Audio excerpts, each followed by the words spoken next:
आज हम स्टार्ट करने जा रहे हैं time complexity and big O notation. तो सबसे पहले हम बात करते हैं कि इस पूरी जो मैं एक सीरीज बनाने जा रही हूँ जहाँ पे हम टाइम कॉम्प्लेक्सिटी और बिग ओ नोटेशन के बारे में बात करेंगे, इसका गोल क्या है। गोल है सबसे पहले आपको क्लियर होना ये है क्या। उसके बाद अगर आपको कोई भी कोड दे दिया जाए, कोई भी आपको सेट ऑफ स्टेटमेंट दे दिया जाए, तो क्या आप उसका टाइम कॉम्प्लेक्सिटी निकाल पा रहे हैं, क्या बिग ओ नोटेशन के टर्म्स में बता पा रहे हैं कि इसका ऑर्डर क्या है। ये पूरा गोल रहेगा। तो हम शुरू करेंगे एकदम बेसिक से और उसके बाद हम बहुत सारे एग्जाम्पल्स करेंगे जिससे अगर आपको कोई भी कोड दे दिया जाए तो आप उसकी टाइम कॉम्प्लेक्सिटी बता सकें। तो what you know, goal clear है कि हमें कोई भी क्वेश्चन दे दें, कोई भी कोड दे दें, हमें उसका टाइम कॉम्प्लेक्सिटी हम बता सकें।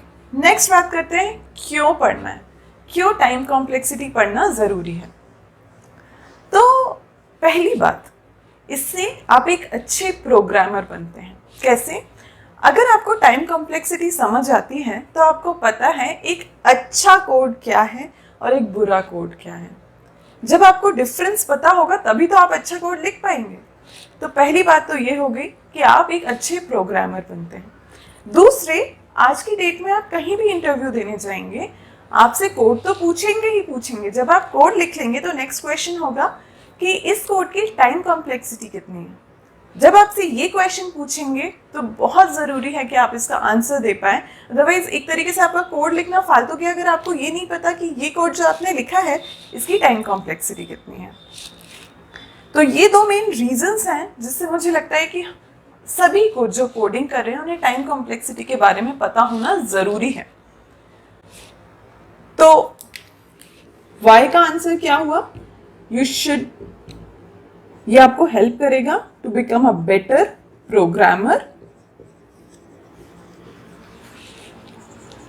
Second, asked in interviews.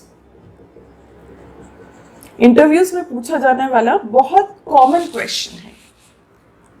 ठीक है, इसके बाद हम बात करते हैं प्री रिक्विजिट्स, मतलब आपको पहले से क्या क्या चीजें आना चाहिए अगर आपको ये समझना है तो।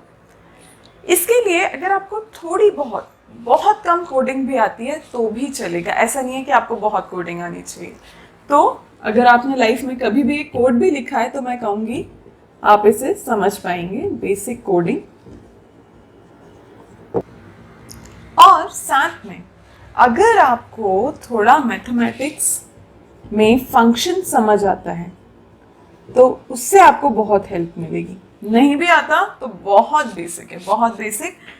हम ये मान के चलेंगे कि आपको समझ नहीं आता या बहुत कम नॉलेज है, उस हिसाब से हम एकदम बेसिक से स्टार्ट करेंगे। पर ये दो प्री रिक्विजिट्स हैं, थोड़ी सी कोडिंग और थोड़ा सा मैथमेटिक्स। ठीक है, वाई क्लियर है, प्री रिक्विजिट्स क्लियर है। नेक्स्ट बात करते हैं, आपको पता होना चाहिए कि ये एल्गोरिदम क्या होता है। एल्गोरिदम की बुकिश डेफिनेशन अगर हम देखें तो ये कहते हैं step by step procedure to solve a problem.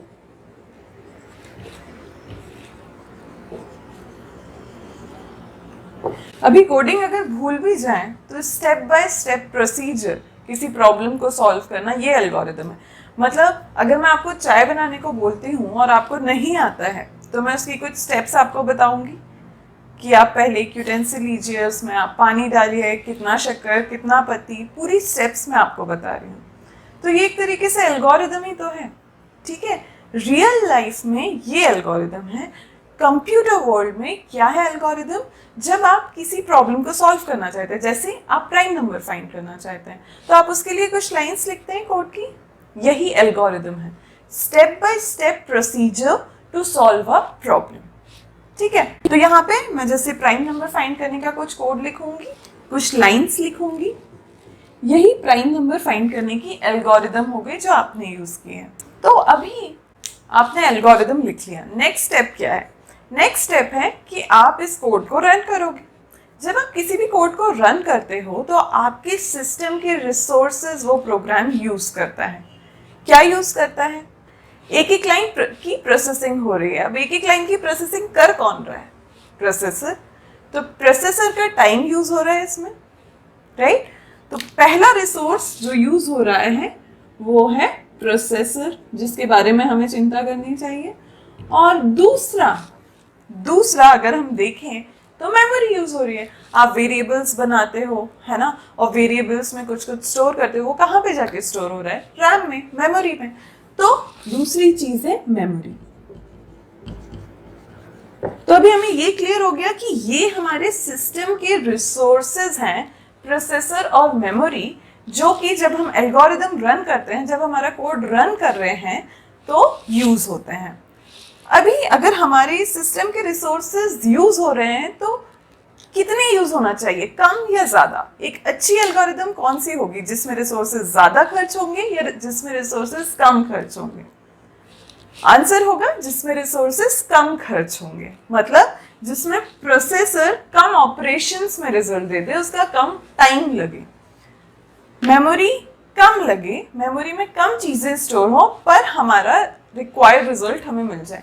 ऐसी एल्गोरिदम जब हम किसी भी चीज के लिए लिखते हैं, किसी भी प्रॉब्लम को सॉल्व करने के लिए लिखते हैं, तो हम उसे बोलते हैं कि हमारी एल्गोरिदम एफिशिएंट है, अच्छी एल्गोरिदम है। क्लियर? तो एक अच्छी एल्गोरिदम मतलब जो कम रिसोर्सेज यूज करके मुझे रिक्वायर्ड रिजल्ट दे दे, और रिसोर्सेज जिनके लिए मैं कंसर्न हूं वो है प्रोसेसर और मेमोरी, दो चीजें।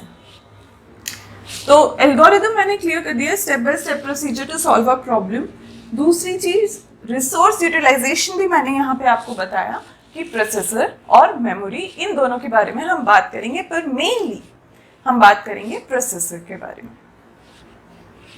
तो ये सारे टॉपिक्स आपके खत्म होते हैं। अब आपको क्लियर होगा कि हमें पढ़ना क्यों है, क्या बेसिक्स हमें लगेंगे, जो कि अगर आपको नहीं भी आते हैं तो डोंट वरी, हम बेसिक से चालू कर रहे हैं, तो अगर आपको नहीं भी बनता है तो भी मुझे लगता है आप समझ पाएंगे। फिर आपको पता है अब एल्गोरिदम क्या होता है, और जब एल्गोरिदम रन होती है तो सिस्टम के रिसोर्सेज कंज्यूम होते हैं, हमें रिसोर्सेज का यूटिलाइजेशन कम करना रहता है, इससे प्रोसेसर का यूसेज भी एफिशिएंट हो गया। दूसरी चीज, कभी आप जैसे फ्लाइट बुकिंग कर रहे हो तो आप क्या चाहोगे, रिजल्ट जल्दी से आ जाए, मतलब प्रोसेसिंग टाइम कम हो, उसके बैकएंड में ऐसी एल्गोरिदम लिखी हो जिससे प्रोसेसिंग का टाइम कम हो जाए। तो यूजर के पर्सपेक्टिव से भी सोचें, ना सिर्फ सिस्टम के पर्सपेक्टिव से, तो भी हमें एफिशिएंट एल्गोरिदम्स की जरूरत है।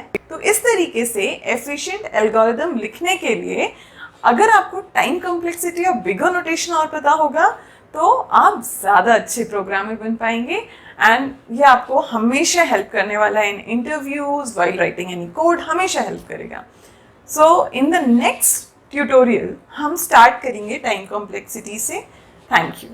यही वीडियो का इंग्लिश ट्रांसलेशन भी अवेलेबल है, जिसका लिंक आप डिस्क्रिप्शन बॉक्स में देख सकते हैं।